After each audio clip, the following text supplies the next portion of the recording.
So thanks to Seta for inviting me. I'm honored to be here, and I'm also a little bit scared. This feels a little bit like the lion's den, the belly of the beast for me, since I'm not in the tourism business as such.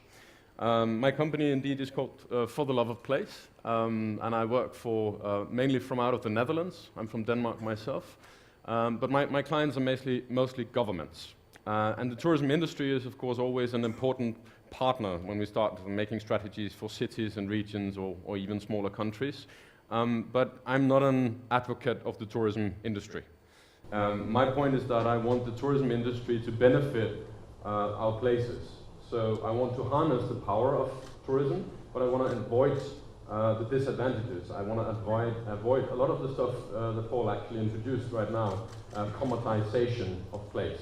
And I don't necessarily want them to give the experience that they want, but I want them to have an experience that they like, and I want they to be the people that actually contribute to our places in the ways that we want our places to be developing. So that might be a slightly different angle, although I think we agree on most other things.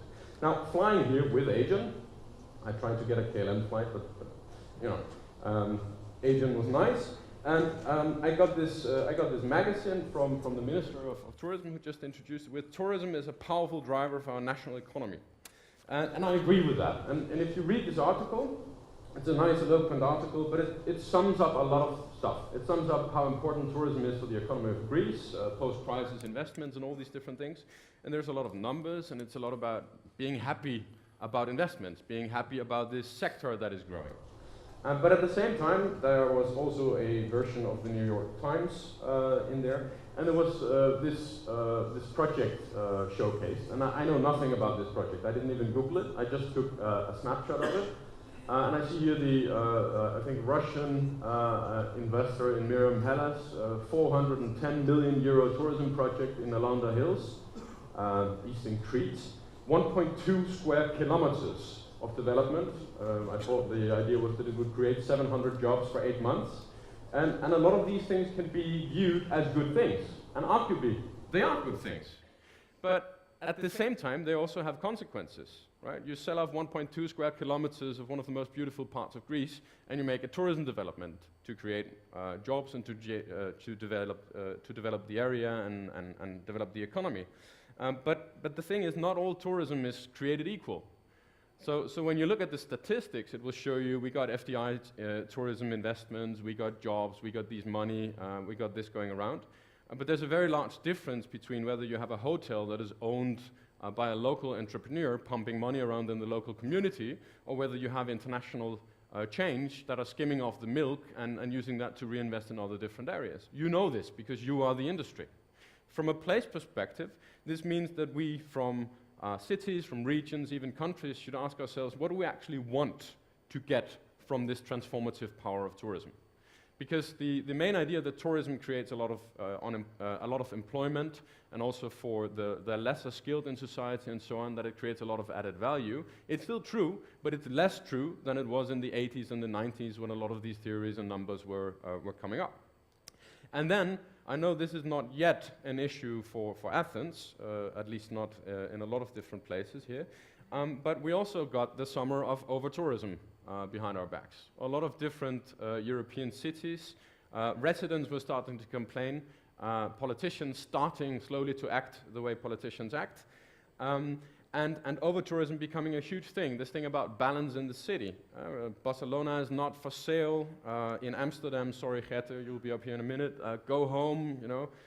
No tourism beyond this line. Even, I didn't put a picture of that, but even racial slurs of, you know, Chinese forbidden in this zone, certain areas, and that's not really what we want, right? That's not, I mean, you can almost get the tourism and the refugee situation mixed up, and both aspire to our hospitality, but there's some kind of hypocrisy involved. There's this German author and poet, maybe you know this quote. I think it's a very famous quote, but it's also sort of philosophical, and we should think a little bit more about this, that the tourist actually destroys what he seeks by finding it. Remember the hype of authenticity? Everything should be authentic, and so on and so forth, and when we start commercializing that, then we basically killed the product that we were trying to turn into in the first place. But tourists don't like to be tourists. They want to be travelers. They want to be a lot of different things, but basically they are still just tourists. And people complaining, for example, in the city center of Amsterdam, that there are too many of those trolleys, there are too many Airbnb guests walking around. A lot of those people are doing the exact same thing to Barcelona, right? So even as persons, as individuals, when we start thinking about the tourism industry, there is some kind of double schizophrenia going on in our own minds. Now, I'm also very happy to be an advisor for the European Cities Marketing organization that has more than 130 of the big European cities in there, a lot of the DMOs. And right now, the hot topic is that we should go from destination marketing organizations to destination management organizations. I'm sure you've seen this. This is rather trendy. There's a lot of these things about beyond the role of the DMO. But first of all, my argument is that they were never really destination marketing organizations in the first place. They were tourism promotion agencies, right? And tourism promotion is not the same as destination marketing. Marketing is about balancing supply and demand and influencing both. So it's actually also about influencing the actual supply of the place, right? A lot of the things what you guys are actually doing as a business. So a lot of times we change the name. So tourism promotion is out, then destination marketing is in, and we don't change the stuff we're doing, we just change the name that we're calling it. And the same thing is happening right now with destination management organizations.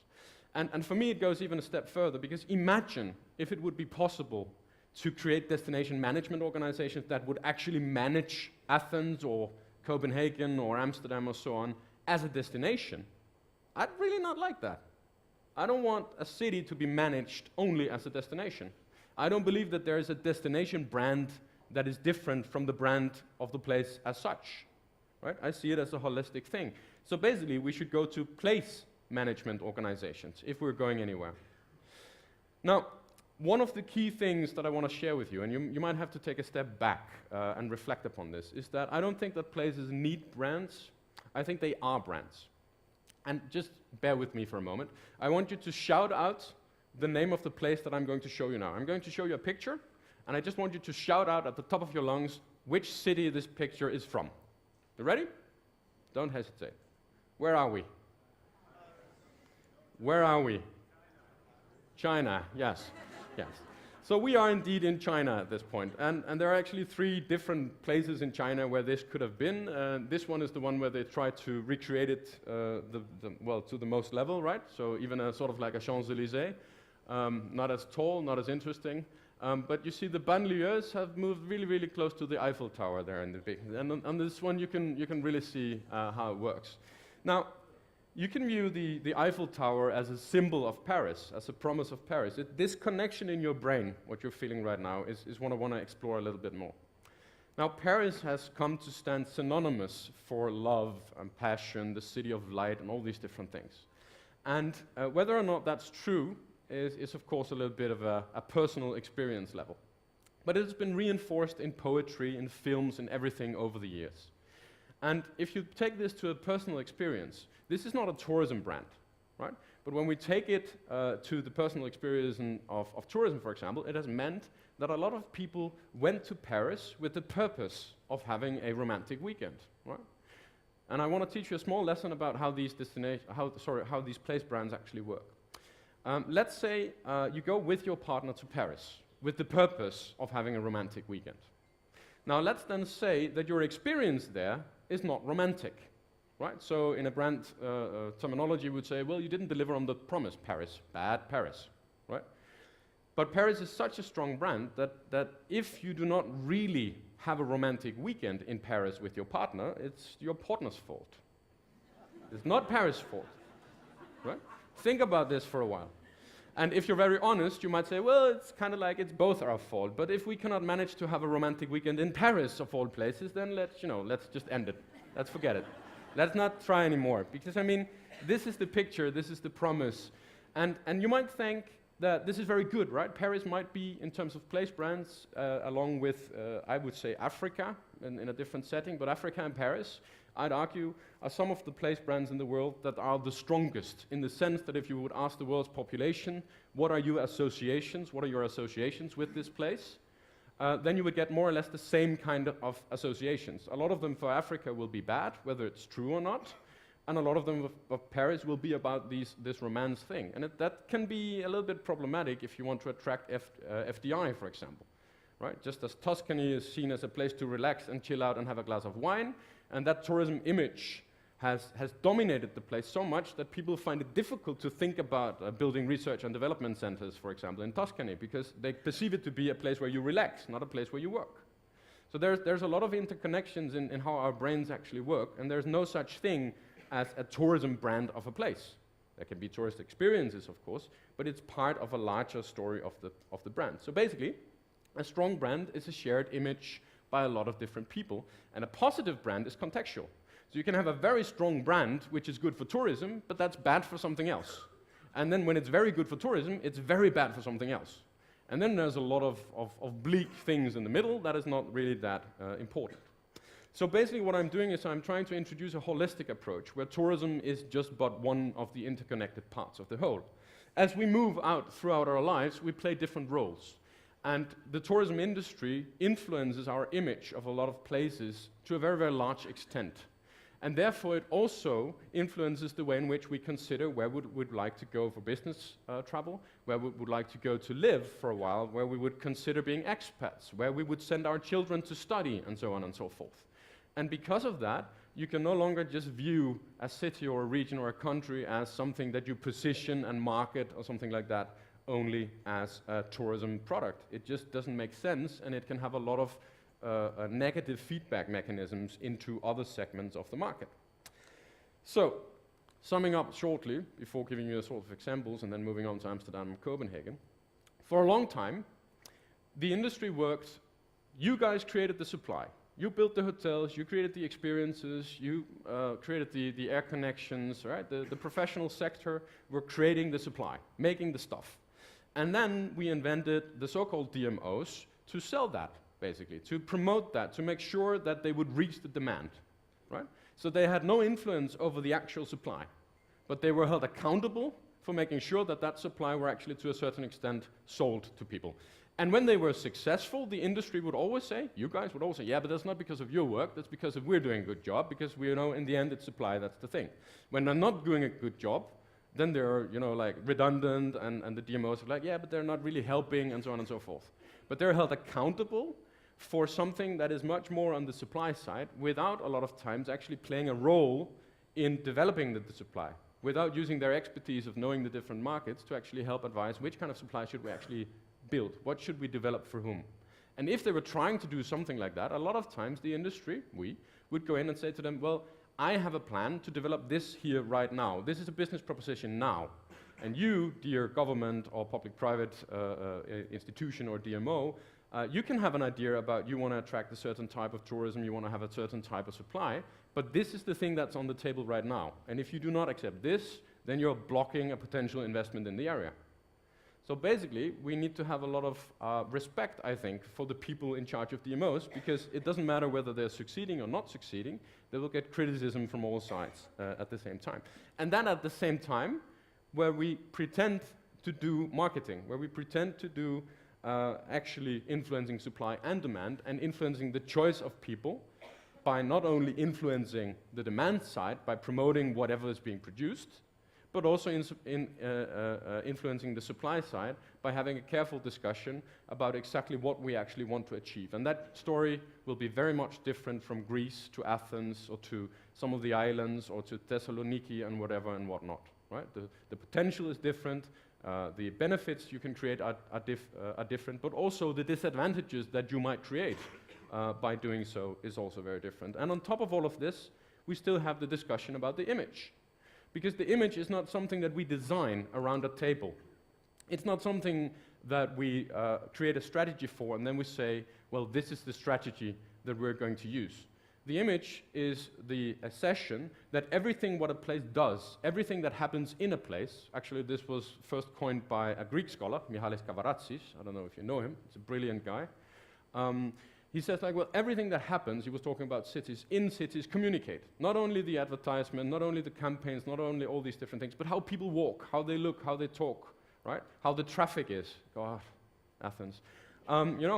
All these different things communicate. They give you a sense of the place. And the official campaigns can highlight certain things and so on, but they cannot really they cannot decide what's actually being portrayed.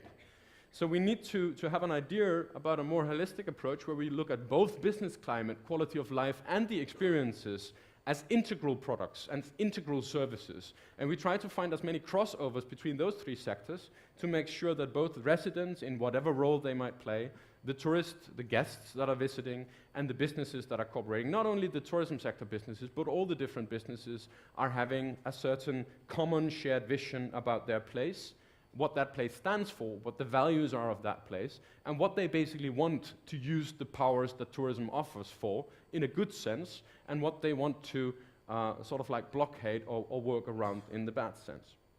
And one of the ways of looking at that, and I know it's just cutting down the middle here, is that you can think about if you have decided upon which kind of city you want to be, what's important for you, what the values are, not determined by the market and whatever the market will, but determined by what you want to achieve.